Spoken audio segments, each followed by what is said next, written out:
പ്രിയപ്പെട്ട പ്രേക്ഷകരെ, ഒരർത്ഥത്തിൽ വളരെ കോമഡിയാണ് അവിടെ നടന്നത്. ഇത് റെക്കോർഡഡ് പ്ലേ ആണെന്നാണ് നമ്മൾ മനസ്സിലാവുന്നത്.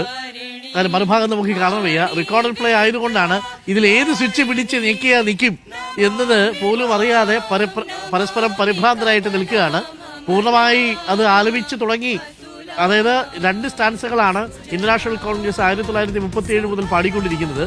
അതിനുശേഷമുള്ള സ്റ്റാൻസ് വന്നപ്പോൾ അത് രാഹുൽ ഗാന്ധിക്ക് കത്തി. രാഹുൽ ഗാന്ധി ഒരു സംശയം പ്രകടിപ്പിച്ച് തലചിരിച്ച് ഒന്ന് മല്ലികാർജുൻ ഖർഗെയെ നോക്കി. മല്ലികാർജുൻ ഖർഗെക്ക് നോക്കിയപ്പോൾ അത് സോണിയാഗാന്ധിക്ക് മനസ്സിലായി. സോണിയാഗാന്ധി സ്റ്റോപ്പ് എന്ന് പറയുന്നു. പക്ഷേ ഈ മെഷീൻ പ്രവർത്തിപ്പിക്കുന്നത് അവസാനിപ്പിക്കാൻ അറിയാത്തത് കൊണ്ട് ആർക്കും അതിൽ പോയി ഞെക്കാനും പറ്റുന്നില്ല, സ്റ്റോപ്പ് അടിക്കാനും പറ്റുന്നില്ല. ഇതെന്താണ് സംഭവിക്കുന്നത് കൂടെ നിൽക്കുന്നവർക്ക് മനസ്സിലാവുന്നുമില്ല. സോണിയാഗാന്ധിക്ക് കാര്യം മനസ്സിലായി, മല്ലികാർജുൻ ഖർഗെക്ക് കാര്യം മനസ്സിലായി, രാഹുൽ ഗാന്ധിക്കും കാര്യം മനസ്സിലായി. മല്ലികാർജുൻ ഖാർഗെ സോണിയാഗാന്ധി അടുത്ത് നിൽക്കുന്ന ആളെ വിളിച്ചു പറയുന്നുണ്ട്. പക്ഷേ അപ്പോഴേക്കും അടുത്ത വരി കൂടി